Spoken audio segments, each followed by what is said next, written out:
Buenas tardes. En esta ocasión les hablaré acerca de los grupos en las organizaciones. Inicialmente veremos el concepto de lo que es un grupo. Un grupo se define como el conjunto de dos o más individuos que se relacionan y son interdependientes.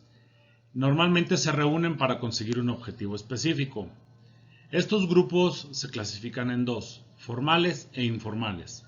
Los formales nos referimos básicamente a los que definen la estructura de la organización, con asignaciones determinadas del trabajo que fijan las tareas. Además, en los grupos formales el comportamiento de los individuos está estipulado y dirigido hacia las metas de la organización. En cambio, los grupos informales son alianzas que no tienen una estructura formal ni están definidos por la organización. Normalmente estos grupos son formaciones naturales en el entorno laboral y estos surgen en respuesta a la necesidad del contacto social. Ahora veremos un poco sobre la diferencia entre grupos y equipos. El grupo, como ya lo vimos anteriormente, pues este se refiere a la reunión de los individuos para conseguir objetivos específicos y no implica la participación de un trabajo colectivo. En cambio, un equipo es un grupo de trabajo en el que los esfuerzos individuales dan por resultado un desempeño mayor que la suma de lo que produciría cada uno por separado, o sea, individualmente. Y esto implica la generación de las energías positivas a lo largo de un esfuerzo coordinado. ¿Por qué los individuos forman grupos? Pues la verdad no hay una razón que por sí sola sea suficiente para explicar el por qué los individuos forman grupos, puesto que la mayoría de las personas pertenecen a diferentes grupos. Es obvio que diferentes grupos proporcionan también distintos beneficios a sus miembros. Normalmente los principios razones por las que los individuos forman grupos de trabajo son: 1. Las necesidades en común. Los miembros de un grupo buscan desafíos similares como, por ejemplo, un equipo de fútbol americano. Otra, los intereses en común, que es cuando los miembros comparten intereses comunes. Podemos dar un ejemplo cuando los empleados quieren modificar su plan de vacaciones. Otra es las metas en común, que se unen para alcanzar metas en común, como las metas organizacionales dentro de un departamento. La otra es la proximidad física. Esto es cuando los empleados que trabajan dentro de un mismo departamento o un mismo tipo de trabajo comparten con frecuencia actividades sociales. La otra es las similitudes culturales. Esto significa que es cuando las personas acaban de inmigrar y entran a una empresa. Normalmente tienden a unirse con personas de su misma nacionalidad. Otras de las razones muy comunes por las que la gente suele unirse en un grupo son la seguridad, el estatus y el autoestima. La seguridad, esto es cuando al unirse los grupos los individuos pueden reducir la inseguridad de estar aislados. La gente se siente más fuerte, tiene menos dudas de sí misma y puede resistir mejor las amenazas cuando forman partes de un grupo. El estatus es la inclusión en un grupo que se considera importante por otras personas y proporciona un reconocimiento y estatus para sus miembros. Y en el autoestima, pues los grupos pueden proporcionar a las personas sentimientos de valor propio. Es decir, además de proporcionar el estatus, la membresía también puede brindar un mayor sentimiento de valía a los miembros de cada grupo. En este apartado hablaremos acerca de la clasificación de los grupos. Es posible clasificar las agrupaciones en dos tipos de grupos, como ya lo vimos anteriormente, los formales y los informales. Los formales que a su vez se clasifican en grupos de mandos y grupos de tareas, y los informales que a su vez se clasifican en grupos de interés y grupos de amigos. En el cuadro que mostramos en la parte inferior podemos analizar de manera más detallada esta información. También podemos ver que los grupos de mando y de tareas están dictados por la organización formal, en tanto que los grupos de interés y los amigos son alianzas informales. Ahora es momento de que abordemos el tema de las etapas en el desarrollo de los grupos. Esta está conformada por 5 etapas, que son la formación, el conflicto, la regulación, el desempeño y la desintegración. En la primera etapa, que es la de formación, esta se caracteriza por una gran incertidumbre sobre el propósito, la estructura y el liderazgo del grupo. Los miembros sondean las aguas para determinar qué conductas son las aceptables. La etapa esta concluye cuando los miembros comienzan a considerarse una parte del grupo y pasa a la fase 2, que es la etapa del conflicto, la cual esta se distingue precisamente por los conflictos internos que en ella se dan. Los miembros aceptan la existencia de grupos, de personas y se resisten a las restricciones que normalmente se les imponen a su individualidad. En la tercera etapa, la cual es la de regulación, esta se traban relaciones estrechas y el grupo manifiesta su cohesión. Aquí es donde se despierta un gran sentido agudo de la identidad y de la camaradería. En esta etapa de regulación está concluida cuando normalmente se solidifica o se estructura ya un grupo y esté asimilado en un conjunto común de expectativas sobre lo que define como un comportamiento correcto. De aquí pasamos a la cuarta etapa, que es la del desempeño. En el desempeño, pues en este punto la verdad la estructura es completamente funcional y es aceptada por el grupo. La energía de los integrantes ya no se dirige a concentrarse y entenderse, sino más bien a realizar la tarea que los ocupa. Para los grupos de trabajo, sobre todo los permanentes, y la etapa de desempeño es la última en su desarrollo.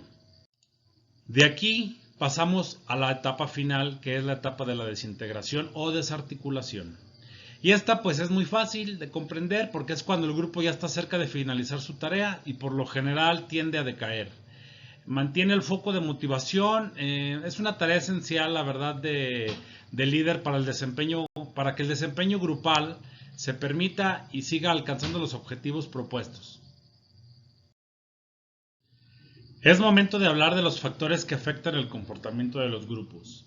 Estos están clasificados en 7, el cual son el tamaño, los roles, las normas, las metas, la cohesión, el liderazgo y el ambiente, las cuales describiremos una a una a continuación. En este apartado hablaremos acerca del tamaño, los roles y las normas. El tamaño. ¿El tamaño qué es? Pues es una medida. El rango del tamaño de un grupo puede ser de 2 hasta un límite normal de 13 a 16 miembros. El número ideal oscilaría entre las 12 personas y el tamaño del grupo puede afectar a las dimensiones del liderazgo, obviamente, en la tolerancia entre los miembros y el proceso de grupo. Los roles. ¿Qué es un rol? Pues es un conjunto de comportamientos esperados asociados a un trabajo. Todo este es un trabajo en particular y se dividen en dos, que son los roles de tarea y los roles individuales, así como los roles de mantenimiento. Los roles de tarea son los que se concentran en el cumplimiento de tareas o metas, y esto lo facilita y coordina en la toma de decisiones. Los roles individuales sobre todo se enfocan a las necesidades individuales, como la palabra lo dice, de los miembros a costa del grupo. Y los roles de mantenimiento no se concentran tanto en las tareas como en los procesos del grupo. Ayudan más bien a mantener y elevar el desempeño del grupo, como por ejemplo ser conciliador o ser animador. Las normas. ¿Qué son las normas? Pues estas son las reglas de comportamiento que han sido aceptadas como propias por los miembros del grupo. Sí, en general este tipo de normas son las que definen la clase de los comportamientos que los miembros del grupo toman para que sea necesario para alcanzar sus metas. Estas se dividen en dos, que son las fundamentales y las periféricas. Las fundamentales son las que guían el comportamiento esencial para la misión central de nuestra organización. Y las periféricas son las que guían los comportamientos que son importantes pero no esenciales para alcanzar las metas o la misión de nuestra organización. Dentro de estos grupos también se pueden imponer sanciones, es decir, utilizar medidas de coacción que se adoptan para propiciar la aceptación y el cumplimiento de dichas normas. Para continuar con los factores que alteran el comportamiento de los grupos, hablaremos acerca de las metas, la cohesión, el liderazgo y el ambiente externo. ¿Qué son las metas? Pues las metas, los miembros de los grupos de trabajo comparten metas que se centran en el desempeño y facilitan la consecución de las metas de la organización. ¿A dónde queremos llegar? Las metas pueden ser formales e informales. Normalmente las formales son las que están definidas específicamente, en forma ya sea oral o escrita, y por lo general guardan una relación directa con las metas y la misión de la organización. Las metas informales, sin en cambio, son aquellas en las que están implícitas en las acciones de los miembros del equipo, pero no están definidas explícitamente y pueden contribuir a la consecución de las metas de la organización o impedirla. La cohesión. La cohesión pues no es más que la fuerza de que los miembros de permanecer en el grupo y el compromiso con sí mismo. El liderazgo. Este es muy importante porque ya dentro de un grupo que exista un líder que ejerza una influencia positiva entre sus miembros para que puedan alcanzar de este modo las metas que se propongan. El ambiente externo es el último factor. Este puede influenciar a cada uno de los factores anteriores, así como afecta directamente también al comportamiento de los miembros del grupo y se refiere a las condiciones y factores fuera del grupo, sobre todo a los cuales el mismo no tiene control. De la misma manera incluye tecnología, condiciones físicas, prácticas de administración, reglas, liderazgo de la gerencia y las recompensas y los castigos definidos en la organización. Para concluir este tema hablaremos un poco acerca de los argumentos que existen para la toma de decisiones en grupos. Normalmente existen diversos argumentos que son en pro y en contra de la toma de decisiones en grupo. Algunas de ellas, sobre todo las que son a favor, sería la información y los conocimientos más completos. Además, aumenta la diversidad de los puntos de vista, la mayor calidad en la decisión y sobre todo favorecen a la aceptación de la solución que estamos buscando. ¿Cuáles serían los argumentos en contra? Pues las decisiones en grupo normalmente consumen mucho tiempo. Además, las presiones para uniformarse reducen el valor de la diversidad. Las discusiones entre los miembros del grupo suelen quedar dominadas por algunos pocos y la ambigüedad en la responsabilidad. Esperando que el tema vertido dentro de este video haya sido de su total comprensión, no me queda más que agradecerles. Muchas gracias por su atención.